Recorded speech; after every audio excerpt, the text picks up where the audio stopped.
While listening to the sound of the engine of this adorable small motorcycle, let me tell you about this marvelous trip through the meanders of Algiers. A trip across the heart of the White City as it's called by its lovers. I left the town of Achour behind me and I am riding in the Wad zone. Sooner, I will join the National Road number 5, connecting Ziralda to the east of Algiers. I am on the famous heights of the capital. Geographically, we are on the city's Sahel Hills periphery, a zone that has seen rapid urbanization, a modern face of Algiers that is sprawling outwards. The air here is often clearer, offering an initial elevated perspective of the city's vast amphitheater-like shape, descending towards the Mediterranean Sea.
Geology. The twisties I am following here rest atop the Sahel Massif, a continuation of the Tel Atlas mountain range, which itself is part of the extensive alpine orogeny. The rocks beneath the pavement are primarily Miocene and Pliocene sedimentary layers, ancient deposits of marl, sandstone, and limestone that were uplifted and folded relatively recently in geographical time, the last 23 million years. This uplift explains the hilly, elevated terrain of this side of Algiers, constantly shaped by tectonic compression from the collision of the African and Eurasian plates. The city essentially sprawls across a geologically active earthquake-prone coastal zone, a fact that influences its construction and urban planning. My heading during the whole trip is east-northeast towards Hydra, a little south of Ben Aknoun. This is where the old and new Algiers truly begin to merge. Hydra is one of the most upscale and central neighborhoods known for its concentration of embassies, modern villas, and chic cafes, a testament to the city's evolving post-independence phase.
geography, and urban culture.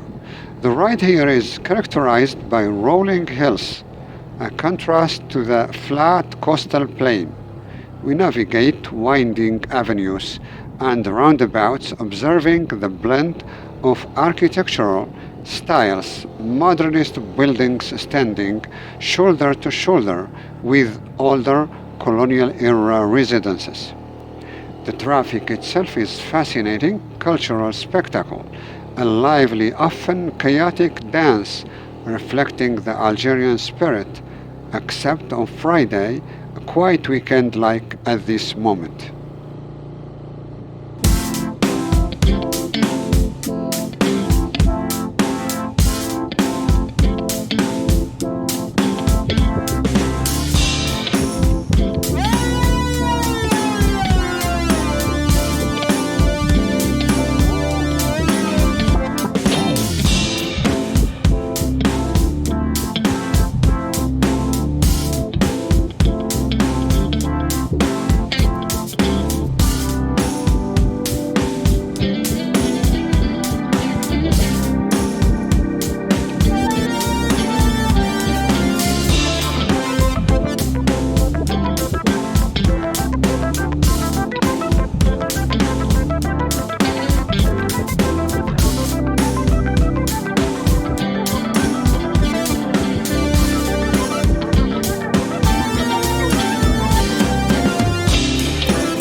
History and notable points.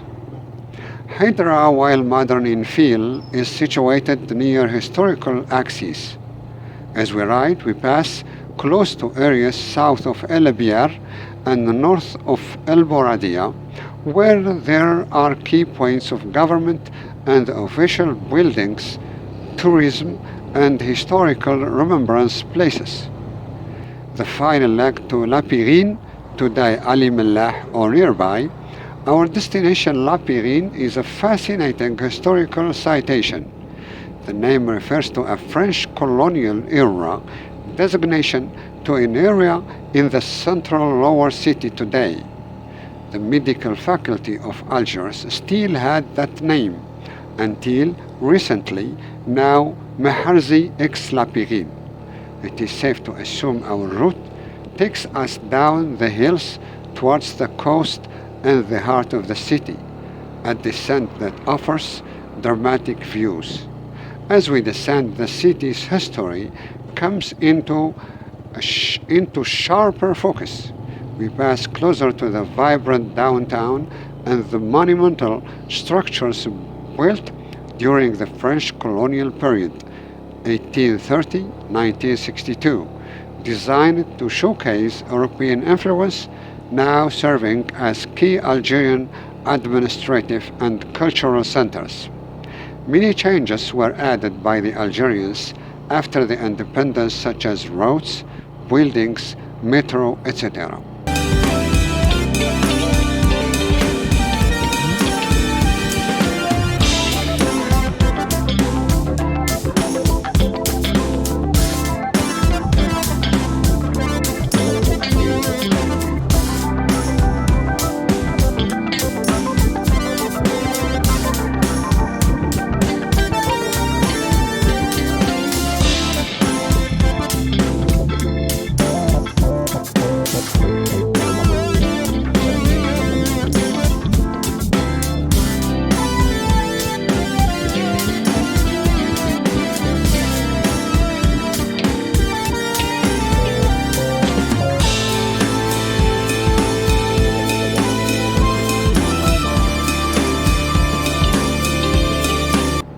Geology. The rapid descent confirms our move from the folded tertiary rocks to the Sahel Massif down to the younger, flatter, quaternary alluvial deposits that form the coastal plain where the modern harbor is built. Historically, the Bay of Algiers was partly marshland, formed by the deposition of sediments carried by the rivers like the Wadi al-Harrash. The harbor itself is cut into a narrow strip of these soft sediments, requiring extensive human-made modifications and land reclamation over the centuries to accommodate the sprawling port and city center. The bedrocks transitions from hard, ancient marine stone on the heights to relatively softer, water-saturated sands and clays at the water's edge.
Tourism and cultural density.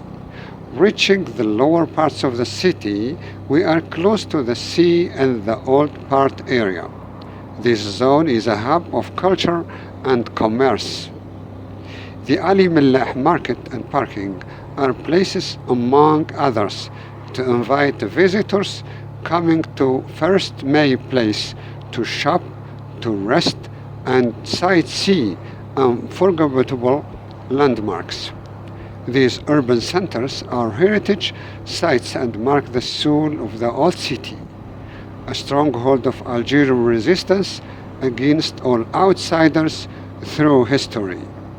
The narrow avenues, with their narrow, steep streets and high, white-walled houses, represents the city's deepest historical and cultural roots.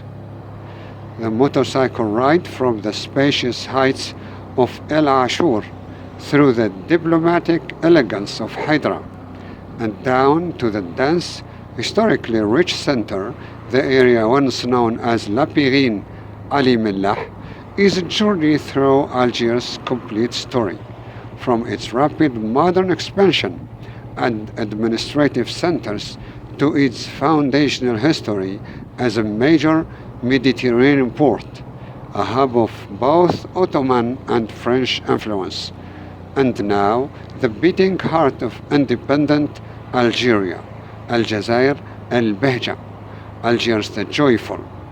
The bike feels the pulse of a dynamic capital, white and dazzling under the sun, a crossroads of civilizations at the edge of the Tell and the sea.